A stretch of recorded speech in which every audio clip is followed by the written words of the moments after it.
The Dirt with me, Mike Howell, an economics podcast where I present the down and dirty agronomic science to help grow crops and bottom lines. Inspired by economics.com, farming's go-to informational resource, I'm here to break down the latest crop nutrition research, news, and issues, helping farmers make better business decisions through actionable insights. Let's dig in.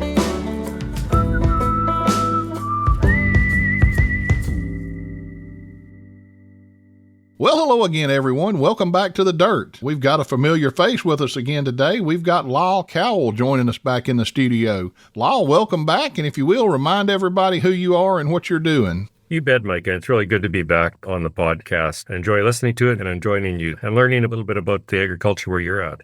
What do? I'm the Canadian agronomist with Nutrien, serving the NPKS fertilizers, the agronomy sustainability of those products up here in Canada. Lyle, we're recording this about the 1st of June, but how is everything getting off to a start up there in Canada with the crops? Here in the U.S., we've had kind of a wide planting window. We had a lot of wet areas, and it took them a while to get in, and we've had some places like my house that really needed a rain. We got pretty dry and had to dust in some crops around here, but so far everything seems to be adjusting well, and everything's looking really good for the most part. How did things get kicked off in your part of the world? The weather drives everything when you're dry land agriculture, and things just completely changed around here, really right across Western Canada and Eastern Canada. We went from great concerns for drought with very little snow through the winter and a dry early spring, very early snow melt. And spring rains have really turned the corner for us. Wall to wall, I would say across Western Canada, we have good soil moisture.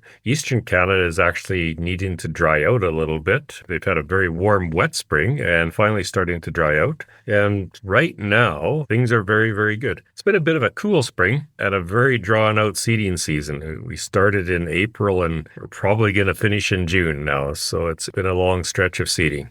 Yes, it has. Lyle, what we wanted to really get in and dive into today is forage production. You had written a newsletter, and I saw that was posted on our economics website, talking about nutrient management and forage production. And I kind of took a look at that and said this would be a great thing to talk about. And maybe we can contrast a little bit about how things are different in terms of forage production in your part of the world and where I live, here in the southeast part of the United States. Here in the southeast, we have two main types of forages, summer forages. We have Bermuda grass and we have Bahia grass. Both of those are pretty dominant in the landscape. When we get into the winter, we have a lot of growers that will plant ryegrass to carry the cattle through the winter and even bale a lot of that for hay. But what's the situation in Canada? Do you have different species of grass, or what happens in your part of the world? It's a really wide range, certainly dominated by alfalfa and brome grass and mixes of alfalfa and brome grass. But depending on the geography and the soil, there's probably 20 different species that are used quite commonly for forages in Western Canada. And it depends on the use as well, of course, whether it's being used for hay, for grazing, and then some of the specialty mixes to address some of the soil issues, a wide range of species, for example, being used to try combat salinity. We often have to consider what level of tolerance to salinity these grasses have. So a really wide range. And of course, in Western Canada, we always have to consider winter hardiness. These forages have to be able to settle down and survive over some very, very cold weather through the winter time. Lyle, when I think about forages, we don't have a lot of legumes in our mix. We have some clover from time to time. Some people have clovers in there, but usually when I'm thinking about forage production in my part of the world, I kind of break it into two categories. We've got the high-end producers that really manage things well and try to get a lot of good high-quality forage off of that, whether they're going to graze that or make it into hay and feed it at a later time. And then we have those that just take what they get.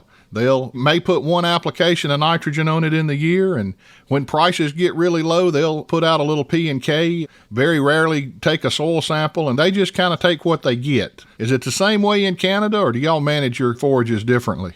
I think we'll find that's one thing, that we have a diversity in climate, diversity in species, but I think one thing we probably have in common is the low level of management for a lot of the acres of forages. There are some that are very intensively managed, like you said, and those will primarily be those under irrigation. There's a significant amount, especially of alfalfa under irrigation. Then the dairy producers tend to be fairly intense as far as managing their forage acre, depending on the region, I guess. But Beyond that, a lot of forages are planted, grazed or hayed, but otherwise fairly forgotten on the farm, not very intensively managed whatsoever. Lyle, there's one other major difference, and we need to touch on this a little bit. Here in the Southeast, we try to get 3 to 4 cuttings of hay a year if we're trying to cut this and manage it for hay, and that dictates a lot of our fertility practices as well, how many times we're going to be taking a hay cutting off of that. I'm willing to bet that y'all can't get 4 hay cuttings a year in Canada. We sure don't. Most of the hay will have 1 cut. Once in a while, especially alfalfa, may get 2 cuts. Anything with grass species in it is rarely more than 1 cut. When you think about it, soon we'll be in June. The grass is really just starting to get to a point where you can graze it now. So we won't be cutting hay until early July and into August. And then we also have to, because winter is coming all the time, we have to let it regrow to reestablish its top growth and root system just to survive winter. Yeah, see, we've already had 1 hay cutting. Most people have had 1 hay cutting, and knocking on the door of that second hay cutting, if we've had enough rainfall, we'll be taking the second cutting off here in the next week or 10 days. I guess that's going to lead into our nutrient management, and anytime we talk about nutrient management, we want to talk about the 4 R's. So, Lyle, before we get started on nutrients and what these forages are going to need, remind our listeners about the 4 R's and why they're so important. Yeah, and we often forget about them when it comes to forages. We talk about it all the time with annual crops, but 4Rs are pretty simple concepts, best management practices really for fertilizer management. And it's just simply choosing the right products and using those products at the right rates and applying those products in the right place and at the right time. It gets a little bit tricky with forages, with them being perennial species, to sort out some of those 4Rs, but we do have to think about it to make the best use of the fertilizer. So, Lyle, let's talk a little bit about each one of these 4 R's, and I guess let's try to knock them out the easiest one first. You mentioned the right place. The way I think about this, we're in a pasture situation, and we're going to need to get this fertilizer spread evenly across the entire pasture. We just need to make sure we keep it in the pasture and don't get it into some off-target areas, whether that be a ditch bank or a creek or something like that. Any other thoughts on the right place? Yeah, it's another point when we're establishing forages, we should probably think about right place, because we could ban some of the fertilizer at the time of seeding or before seeding. After that, it's really right place is going to be broadcasting the fertilizer. There's a few different options on broadcasting it, but in the end, we have to just surface apply it and try to do that at the right time when it comes to the 4Rs.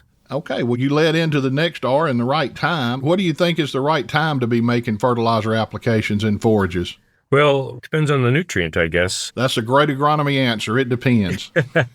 It depends. It depends. Like with nitrogen, especially, it tends to be the nutrient that we spend the most money on grass species. Right time will depend on the species a little bit. In Western Canada, sometimes we will broadcast nitrogen in the fall, even though there's no crop growth occurring on the forages, just to get some of that nitrogen absorption into the root system and get things growing very quickly in the spring. Beyond that, the right time often relies in dryland agriculture on having some rainfall to move that nitrogen into the root system. So there becomes a lot of guessing on what right time will be. We're trying to stimulate maximum top growth with also trying to reduce the risk of losses of that nitrogen. So it's a bit of a balance to try hit both of those goals.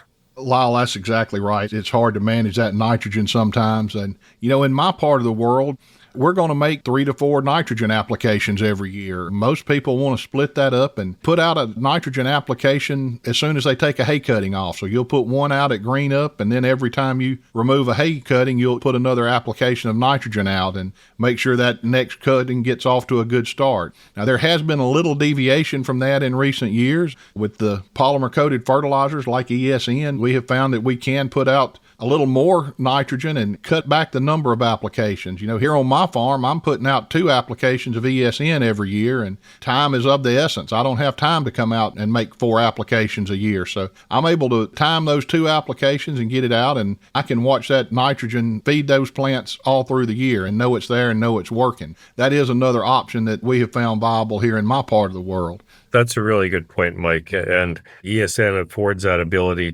takes away some of the guessing on the weather too. It allows us to time it so that we can hit maximum plant growth and reduce the risk of losses. It does help address both of those issues.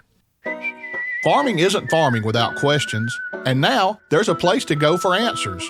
At Economics, an entire team of agronomists is waiting and ready to help for free.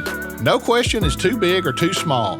Visit Nutrien-economics.com and submit your question with the Ask an Agronomist feature. And Lyle, you just touched on something there, the weather, and I guess we need to put the weather in as part of the time. If you read any of your extension publications in my part of the world, it says to make a nitrogen application when the weather is predicted to give you 1/4 of an inch of rainfall within the next 2 to 4 days. In my part of the world, we'll have a 20 to 30% chance of rain every day, and whether we get it or not, that's a different story. But you can see it clouding up and jump on the fertilizer spreader and spread a pasture and watch the clouds dissipate as you're making that application. It's really hard to predict the weather. A lot of guys, if they're applying nitrogen, especially urea or UAN solutions, we recommend you put a stabilizer with that, a urease inhibitor, to make sure we don't have these volatilization losses. Yeah, you just have to do everything you can, like you say. We probably have a lower risk gaseous loss than you would in your region, but nevertheless, it's always there. And fertilizer is expensive, so we have to make sure that we do the best we can with it. Nitrogen is the big expense with grasses. I was going to ask you, Mike, we don't see a lot of other nutrients applied to forages in Western Canada. In Eastern Canada, probably a higher level of management, especially with the dairy regions. But when it comes to phosphorus or potassium, do you see a significant amount of fertilizer management with forages? Most people are just making maintenance applications with P and K. When the prices come down, there'll be a run on P and K. They'll make sure they try to get those levels back up. When the prices are up, they tend to shy away from putting those applications out at all. Most of those applications are going to go out in the early spring. And as far as timing, the only deviation from that is if we have some real sandy soils, a lot of people will try to split that potassium application up because we can lose some of that. Some people will make 2 potassium applications during the year, but most of the time we're putting those out in the spring. That's interesting. I asked that too, thinking of a couple of things. One, especially in Western Canada, a lot of our forages, we don't manage the nutrients very well. And also a lot of our forages are planted on soil that tends to be nutrient deficient. It tends to be on the marginal land. So we're not managing nutrients where they're sometimes most needed. And sometimes we sort out that we should apply potassium when it's too late, or sulfur or phosphorus when it's too late, when the crop is actually, in some cases, actually dying because of nutrient deficiency. Yeah, Lyle, most of our highly fertile, highly productive soils have always been in row crops. That's where the money is. We can make more money, cotton, corn, soybeans, things like that, our high value crops. But here recently, that's changed a little bit. We've had a shortage of hay, and I'm seeing rolls of hay in my part of the world. I don't know if people are buying them for this price, but I've seen price tags of $120 a roll on there, and everybody's trying to get all the hay they can get. So that's about double what hay cost 3 or 4 years ago. So when we start looking at that kind of income on the hay, people are going to have to start paying more attention to the fertility and making sure they get the fertility right to meet the needs of these crops. That's so true. And when you think about it, when you take some of the highest managed farmland in Western Canada and Eastern Canada, which is the irrigated acre, then we start to put hay on them sometimes, growing alfalfa, because it can be highly profitable. It's a bit ironic that the most highly managed, highly profitable acre is hay, and yet we don't manage the dryland acre very well. What you said is true too. We run out of hay, especially in Western Canada, year after year. And there's 2 simple solutions to it. One, there's a lot of marginal land, especially the saline land, should be in forages. And second of all, there's excellent research to show that if we manage the forage acre better and increase production, if it's a pasture land and reduces the stress on the grass and on the movement of cattle, just a little bit of fertilizer management can go a long ways, whether that forage is in pasture or in hay. Yeah, Lyle, I've seen with very minimal applications of nitrogen, I've looked at some data that shows you can double your forage production with as little as 50 to 60 pounds of nitrogen per acre for the course of the season. Let's hold the rate discussion, and let's go ahead and talk a little bit about source before we get into rates too deeply. In my part of the world, people don't usually spend a lot of time looking at a source for P and K. They get whatever the retailer has to offer, and I really can't argue with that. Whatever you can get the best deal on at the time, I don't have a problem with the source when I'm looking at forages for P and K. What about in your part of the world? Any differences in sources? Same thing here, Mike. Potassium in Western Canada, across Canada, is potash. Nearly all the phosphorus will be from monoammonium phosphate 1152. The animal people do have a good source of phosphorus with manure application if it's well managed. But when it comes to P and K, that's pretty much the management choices and on product. Yeah. And nitrogen is a totally different animal. Most of our forage producers, if they could get their hands on ammonium nitrate at a decent price, they would put ammonium nitrate on everything. That's just not the case anymore. If we can find it, it's usually the most expensive source in my part of the world. And probably all of the nitrogen we're getting on forages these days is going to be in the form of urea or UAN solutions. That'll be either 28 or 32% solutions. Those all have their problems that we've talked about before in terms of volatilization and losing that nitrogen. So we need to make sure we're doing something to protect that nitrogen. We don't really worry too much about denitrification in the forage systems. We don't have that problem. We do in row crops in certain places, but typically don't think about that as being a nitrogen loss in forages. What about in your part of the world? Same thing, Mike. When it comes to product, urea is not ideal, but it's the most common nitrogen fertilizer that we apply for nitrogen source. There's some UAN used, but we simply don't use as much UAN in general as some regions. It tends to come down to urea and trying to time it before a rainfall or low risk conditions. That's where trying to mitigate those losses using ESN or urease inhibitor can help out a little bit. In the end, those are pretty much the choices that we have. Like you say, ammonium nitrate, we just don't have access to it anymore for forages, and that's just the way it has to be. Lyle, let's move in and talk a little bit about rate. What kind of rates of these different nutrients are you looking at in your part of the world there in Western Canada? Never enough, Mike. Never enough. The average rate was very close to zero for grasses because honestly, they're very rarely fertilized. Ideally, they should be managed at nitrogen rates similar to other annual crops. We should be looking at rates of 100 or 120 pounds of nitrogen per acre to really even come close to establishing the peak yield for forages. They have greater nitrogen demand than any crop that we grow in Western Canada, well over crops like canola or wheat, but the average rate is much, much lower. I always give the analogy, Mike, probably the biggest forage acre in North America is probably people's front yards. And we have no hesitation to put 100 pounds of N on our lawn or our golf course, but we just don't get those rates on forage acres. That's right, Lyle. You know, I work in the fertilizer industry and I refuse to fertilize my lawn. We did a podcast about fertilizing your lawn and everybody likes to have that good green lawn, but I hate mowing the grass. I move the fence out as close to the house as I can and let the cows take care of that.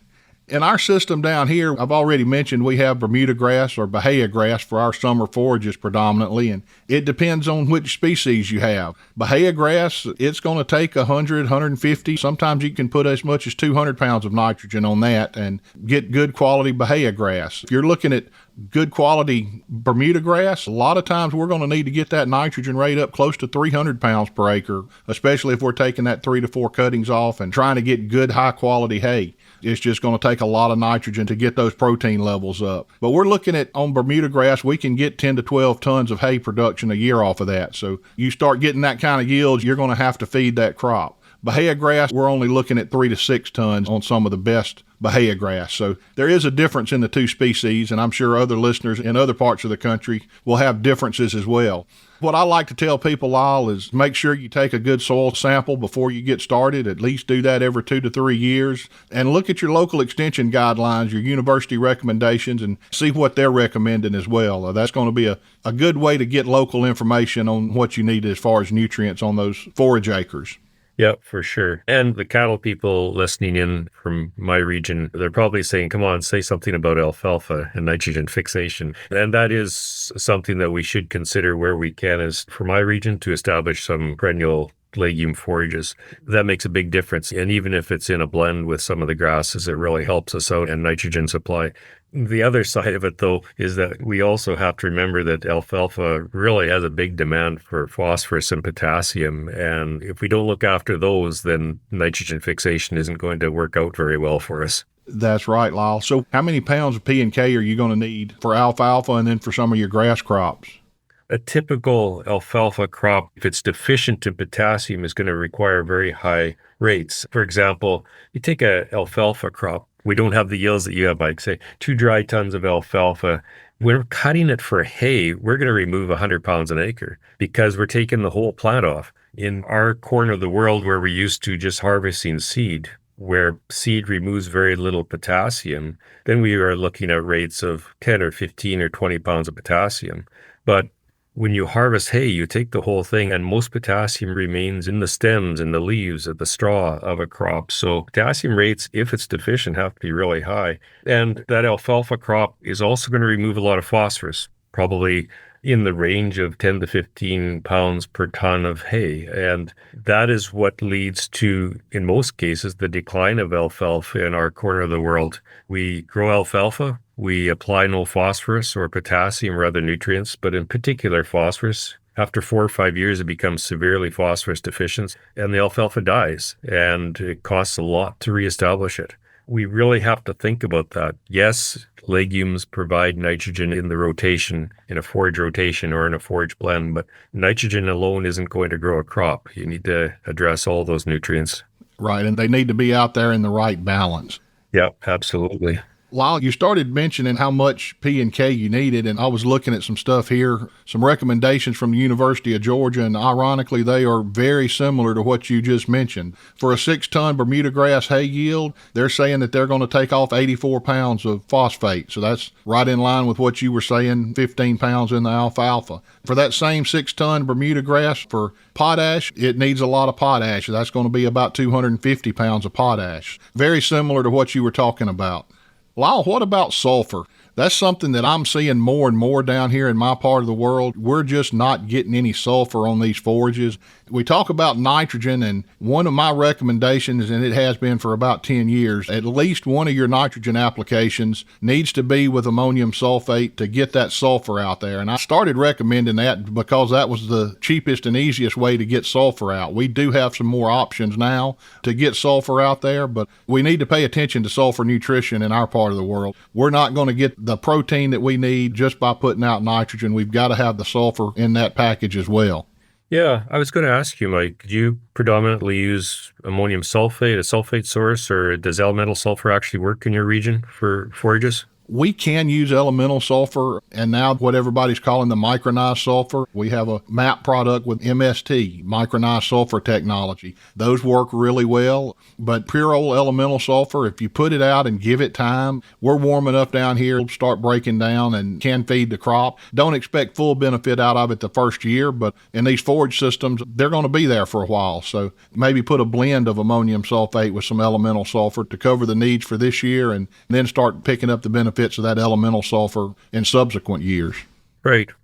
You have, for conventional elemental sulfur, you have huge advantage in weather that we don't have. The conventional elemental sulfur in our conditions, very short season, often dry, just takes a long time to oxidize. I haven't done work just yet with micronized sulfur with forages, but like you say, it probably will have some advantage over conventional sulfur. So in the end, we tend to use ammonium sulfate primarily with forages. And again, we tend to forget about it too often. We use a lot of sulfur, especially in Western Canada, because of our dependency on canola, which uses a lot of sulfur. So we're just used to applying a lot of sulfur. But then we run into a 4 or 5 year rotation of a forage crop. And again, we sometimes forget that that forage crop might become sulfur deficient. So we do have to keep an eye on that. There is the balance. And I should mention that a significant number of our acres of forage crops are on land that is saline. And in those conditions, our salts are sulfur dominated, sulfate dominated. Then you don't need to apply sulfur. So the question on sulfur for us is,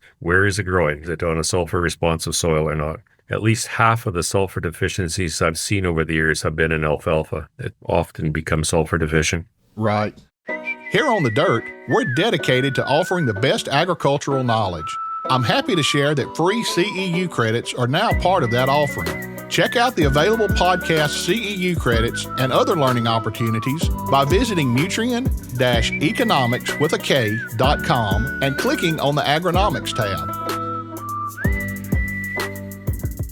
Lyle, there was one other thing that I had on my list of notes here that I wanted to talk about today, and we probably should have talked about this first, because all of this we've talked about as far as nutrient management really doesn't matter if we don't have our pH right. And that's something I see way too much. These guys don't pay attention to the pH, and they call me wanting to know why their grass isn't growing, and I ask what the pH is, and they don't know. And if we pull a soil sample and check, a lot of times we're going to be looking at pHs in the upper 4s, maybe up to a 5.5 on some of the better ones. We really need to pay attention to that pH and get it up close to 6. 6.3 would probably be even better, but in our part of the world, we have a lot of low pH soils, and that's going to prevent these plants from taking up a lot of these nutrients to grow these high yields that we really want to see in this. Man, we rarely see a pH under 6, and more often well over 6, especially on a lot of the forage land that tends to be on high pH soil. So it tends not to be an issue. Now, there is one case that we have to keep an eye out,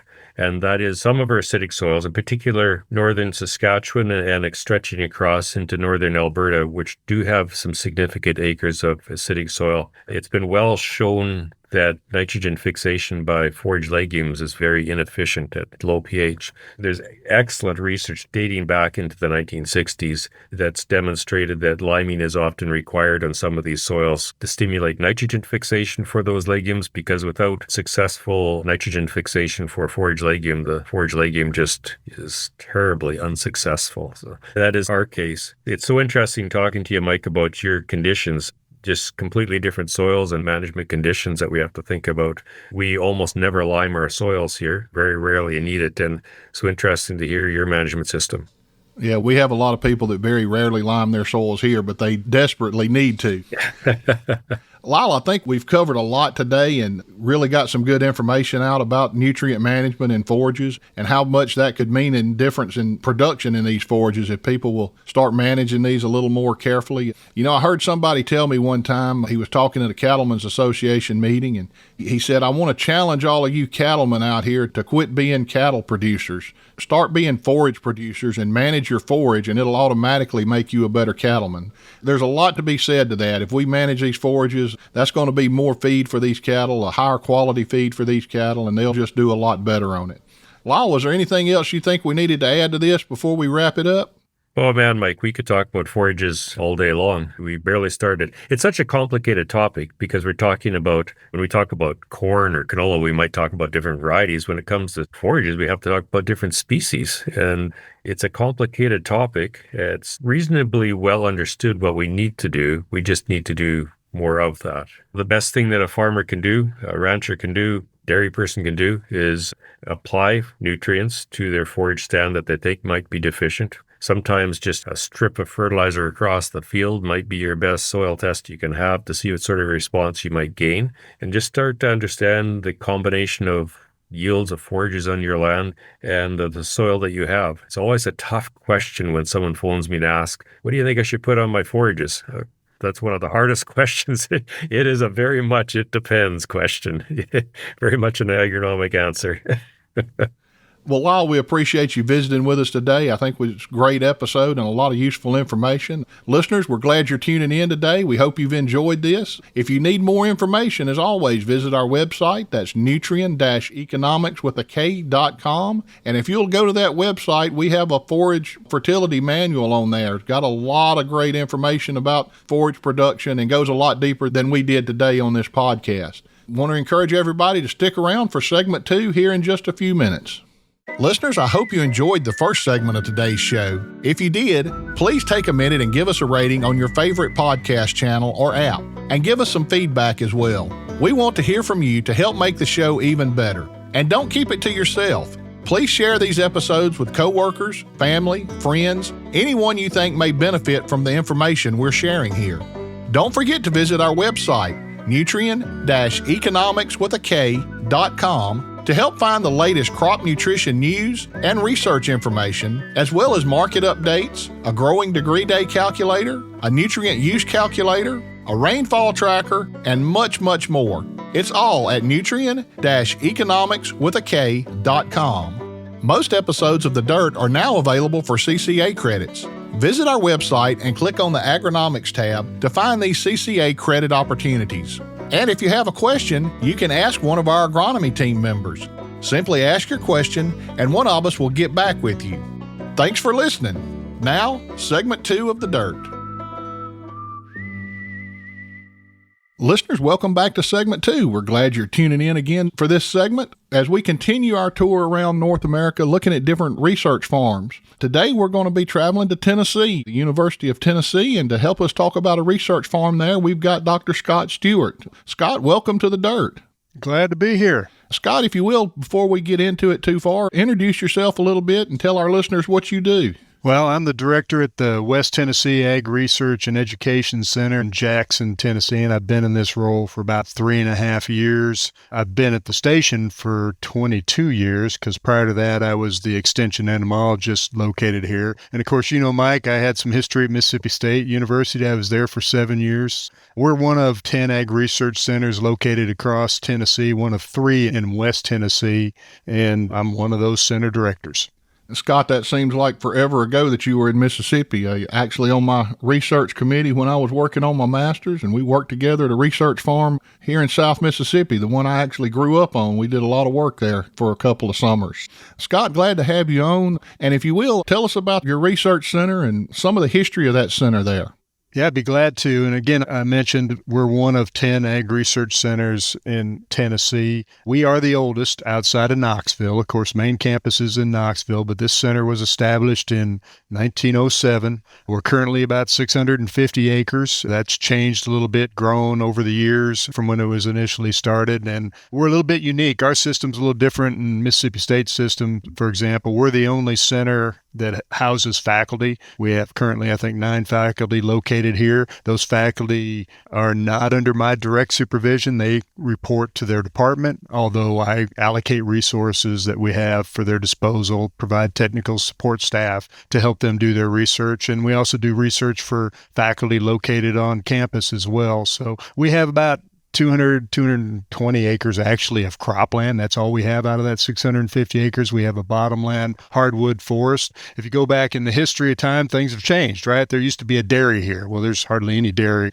in Tennessee, and most of it's located that's left in East Tennessee. So the dairy herd's been gone for a long time. We used to have a lot of that bottom field that's now wooded area was grazing ground and silage corn. Right now, our primary focus is row crop research and education. We do some forestry research and education, and we're also home to the UT Gardens. There's actually 3 gardens that are part of the state botanical gardens. Those 3 gardens comprise the state botanical gardens, and Jackson's one of those. We have a very, very pretty campus. If you've ever been here, we have some really a nice facility, and in fact, sometimes my fellow center directors take exception, but this is kind of a flagship center. It's a showpiece center, certainly for this part of the state.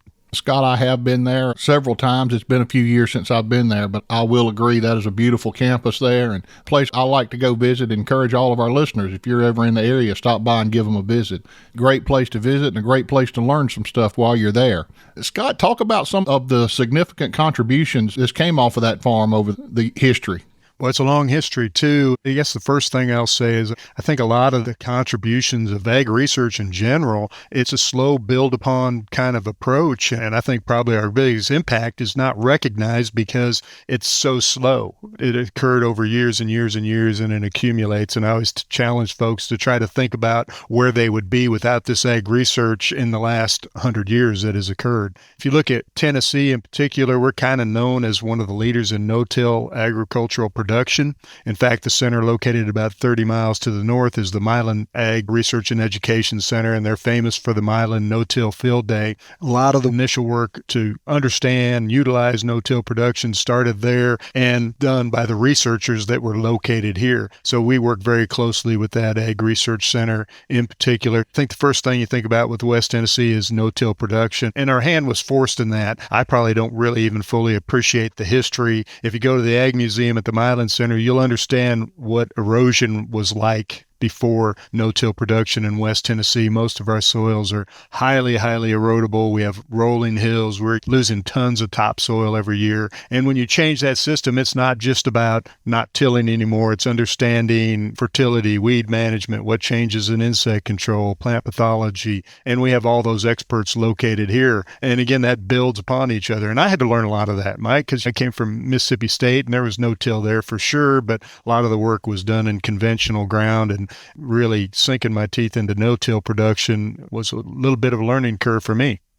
Yeah, there's definitely some differences there. And I've heard a lot about the Milan Station over the course of my career. I've never had the opportunity to get up there, but one of these days I want to get up there for that field day. I'm going to put you on the spot here, Scott. Do you happen to know the date of that Milan field day for this year? Well, I think it may be the 25th of July. Let's see, on Thursday, July 25th. Yeah. Thursday, July 25th. And I hear that's always a great field day. A lot of people show up for that one, and highly encourage our listeners, if you're in the area that day, stop by and have a visit. I guarantee you'll learn some stuff there. It's a great event. Scott, what all types of research are going on there at the farm? We know it's been there for a long time, and you talked about some of the different disciplines, but what's happening there today? Well, we're planting. Man, it's been a really wet spring, and we've had a hard time finding windows to plant. A lot of our cotton acres, I think, throughout the state are really suffering. We'll manage to get ours in because we're small and got a lot of people, but everybody's running and gunning right now. Now, if you talk about research, I think, again, a lot of it's block and tackle stuff, and I don't think we need to overlook that. That's things like variety breeding, variety testing programs. Year in, year out, growers identify variety testing programs, and variety development is some of their number one benefits from the research that we do here, and really, I think, throughout the South. We're always evaluating new technologies. A lot of that technology is not necessarily developed by us. Some of it is, but you talk about some of the new GMO cotton technologies like Thrive On. Somebody has to evaluate that, determine how it fits, how you manage insects differently. And Thrive On, for your listeners, is a GMO technology that controls thrips and tarnished plant bug. It's pretty unique among the BT technologies. Dr. Steckel, who's our weed scientist, Larry Steckel, he's one of the best in the country. He's got a neat thing going on now where they're evaluating this see and spray technology, essentially a computerized tractor that identifies weeds in the field and spot sprays them. It's pretty neat technology. So we've got some high-end stuff. We're doing drone research. We've got some very low-end stuff where we're just evaluating things continually. I mentioned varieties, fertility. Big thing right now is cover crops. It's not really a new thing. We have plots on the station that have been in cover crops for 45 years, but there's new interest in it. That changes the system quite a bit. So when you have a cover crop in there, it's kind of like going from conventional till to no-till. You have to learn how to farm it. You have to learn which pests are more impacted or less impacted by those different tillage operations, and we're doing a lot of that. Of course, we're always trying to do things in a climate-friendly way. So, the new terminology is climate-smart agriculture, precision irrigation, developing varieties. We have a physiologist, Dr. Vachakufa, who does a lot of work trying to identify varieties that are more efficient at water use, can tolerate drought. So some basic stuff there, but very practical stuff. Precision irrigation. The list really goes on and on. Well, Scott, earlier we mentioned a lot of the changes that have taken place during the history of the research farm, and we know that agriculture is changing. Every day we hear about some new technology and things are done in a different way. We also know that we're losing a lot of farmland these days to urban sprawl and other things, and it's hard to replace that. But how is this research farm going to be prepared for the changes that are coming in the next 50 years? What do you have to do to keep up with the times of agriculture? Boy, great question and great time. And first of all, Tennessee, last few years, has led or been second in the country at the percentage of farmland lost to urban sprawl. We're really suffering from that around the Memphis area and the Nashville area.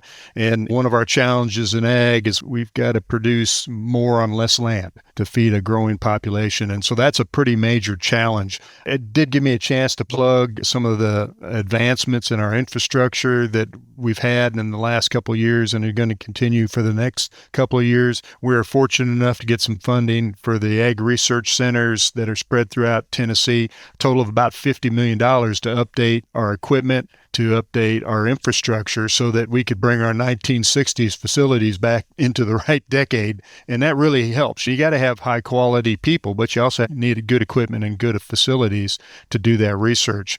I think we're well positioned with that. We're getting more and more focused on the things we need to be focused on. I think a lot of the block and tackle stuff, it's always going to need to be done. But with the way the technology is growing, what do they say? It doubles every 10 years. And some people will tell you it's every 5 years. You need to be able to do that, but then also keep up. And it's a challenge, but we're managed to do it. But again, I wanted to plug some of the new equipment, some of the new facilities we're getting that are going to help our scientists do the research, at least in Tennessee. Scott, we really appreciate you taking time out of your schedule to visit with us today and do this research spotlight with the University of Tennessee. Listeners, thanks for tuning in this week. And as always, if you need more information on anything we've talked about today, you can visit our website. That's nutrien-economics.com.